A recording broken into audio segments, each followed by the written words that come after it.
Assalamualaikum warahmatullahi wabarakatuh. Terima kasih atas kesempatan telah diberikan. Perkenalkan, kami dari kelompok 1 akan mempresentasikan materi mengenai faktor individu dalam organisasi. Pemateri yang pertama yakni Saudara Juwardi, dan pemateri yang kedua Saifuddin, dan pemateri yang terakhir yakni Saudara Mahfud. Kepada pemateri pertama, saya persilahkan. Baik, terima kasih atas kesempatan yang telah diberikan. Saya akan memaparkan materi tentang faktor individu dalam organisasi. Yang pertama yaitu pengantar.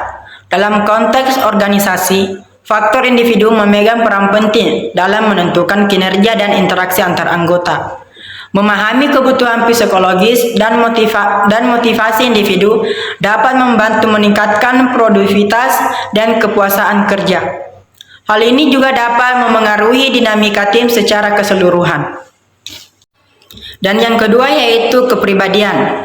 Kepribadian individu memiliki pengaruh signifikan dalam perilaku dan interaksi di tempat kerja. Teori kepribadian seperti Big Five dan MBTI dapat membantu memahami perbedaan individu dalam gaya kerja dan pengambilan keputusan. Dan yang ketiga adalah motivasi. Faktor motivasi, baik intrinsik maupun ekstrinsik, memengaruhi kinerja individu. Memahami kebutuhan individu dan cara memotivasi mereka dapat membantu menciptakan lingkungan kerja yang produktif dan memuaskan. Baik, terima kasih atas kesempatan yang telah diberikan. Stres dan kesejahteraan.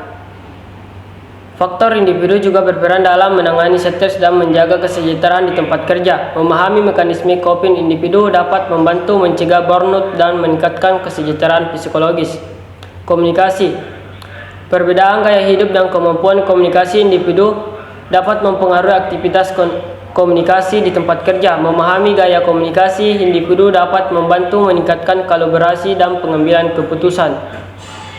Kepemimpinan.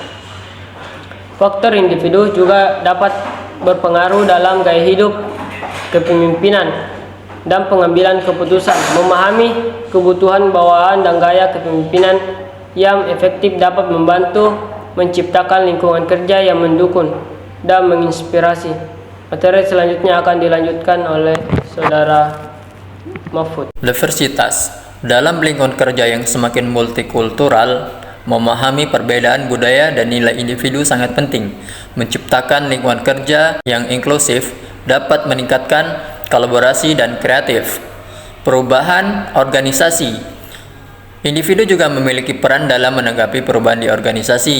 Memahami resistensi, perubahan, dan kemampuan adaptasi di individu dapat membantu manajemen perubahan yang efektif. Pengembangan individu, organisasi perlu memperhatikan pengembangan individu melalui pelatihan dan pengembangan karir. Memahami kebutuhan pengembangan individu dapat membantu menciptakan lingkungan kerja yang mendukung perubahan. Terima kasih. Baik, kesimpulan dari materi yang kami bawakan yakni faktor individu memiliki pengaruh yang signifikan dalam organisasi. Memahami kebutuhan individu, motivasi, dan gaya hidup dapat membantu menciptakan lingkungan kerja yang produktif, mendukung, dan inklusif. Sekian dari materi yang kami bawakan. Kurang dan lebihnya mohon dimaafkan. Wabillahi taufiq wal hidayah. Wassalamualaikum warahmatullahi wabarakatuh.